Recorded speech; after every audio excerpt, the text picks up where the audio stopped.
Today, we're going to talk about fire in the blood, ice in the eyes. Welcome to my channel. If you want more interesting information, subscribe for more updates. Let's get started. As you know, ancient Greece was one of the most powerful and influential civilizations in world history. It gave us democracy, the Olympic Games, and a bunch of other cool stuff that we still use today. But it was also home to some pretty messed up things like slavery, war, and a whole lot of drama. Ancient Greek men were known for being obsessed with their appearance, not in the way that we are today, though. It took it to a whole new level. In ancient Greece, men used cosmetics to look their best. They put on makeup, dyed their hair, and wore perfumes.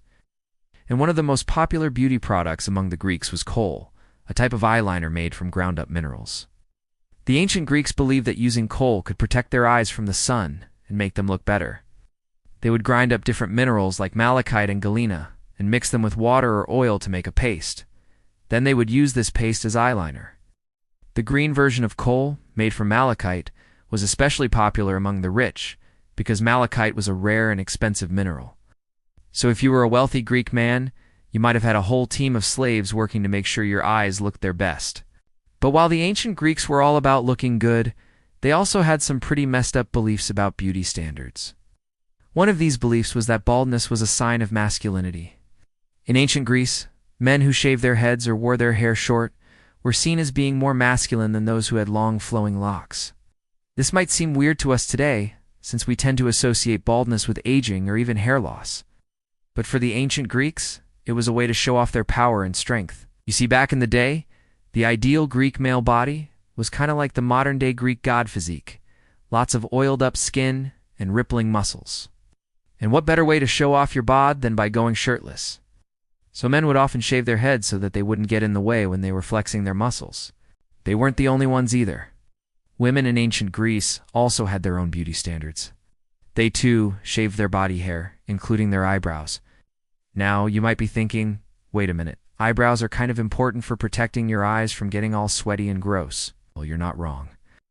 But for the women of ancient Greece, having perfectly shaped eyebrows wasn't about function. It was all about looking good. They believed that having thin, arched eyebrows made them look more attractive and feminine. And if you didn't have naturally thin eyebrows, well, there was always makeup. The women of ancient Greece used a special type of eyeliner called kohl to fill in their eyebrows and make them look thicker and darker. They would also pluck or wax their eyebrows into the perfect shape. And if that sounds painful, well, it was. But let's be real, we all do some pretty crazy things for beauty. Have you ever plucked your eyebrows at home? Yeah. I didn't think so. But the ancient Greeks weren't the only ones with messed up beauty standards. Egyptians were also known for their obsession with beauty. They, too, used makeup to enhance their features and protect themselves from the sun. But they took it to a whole new level. The ancient Egyptians believed that the pharaohs were actually gods, and that meant they had to look the part, so they went all out when it came to their appearance. Male pharaohs wore elaborate wigs made from human hair or precious metals like gold. They also used kohl to darken their eyelids and eyebrows. Meanwhile, female members of the royal court were expected to cover their bodies in gold leaf and perfume. It was a sign of wealth and power, but it was also a way to set them apart from commoners. And let's face it, it worked. Just think about all the times you've been stopped in your tracks by someone who's just glowing with gold leaf. Yeah, me neither. But hey, beauty standards are subjective, right? But it wasn't just the royals who were into beauty products. Everyone from priests to merchants to farmers used makeup and perfumes to look their best. The ancient Egyptians were obsessed with the smell of flowers and plants, and they would use them to make perfumes and incense. They also believed that certain scents could ward off evil spirits, so they would cover their homes and clothes with fragrant plants like cinnamon and frankincense. The ancient Persians were also known for their love of beauty, but they took a slightly different approach. Unlike the Egyptians, who went all out with bold colors and dramatic looks, the Persians preferred a more natural look. That's not to say they didn't use makeup. They absolutely did. But they favored softer colors and more subtle looks. They also believed in taking care of their skin and would use oils and creams to keep it looking young and healthy. But they were also more modest than the Egyptians and didn't believe in showing off their wealth through their appearance. They saw it as a way to honor their bodies and to present themselves in a respectful manner. These cultures were not the only ones with interesting views on beauty. The ancient Romans also had their own set of beauty standards, and they were a bit strange if we're honest. For example, Roman men typically preferred a lighter complexion, and they would go to great lengths to achieve it.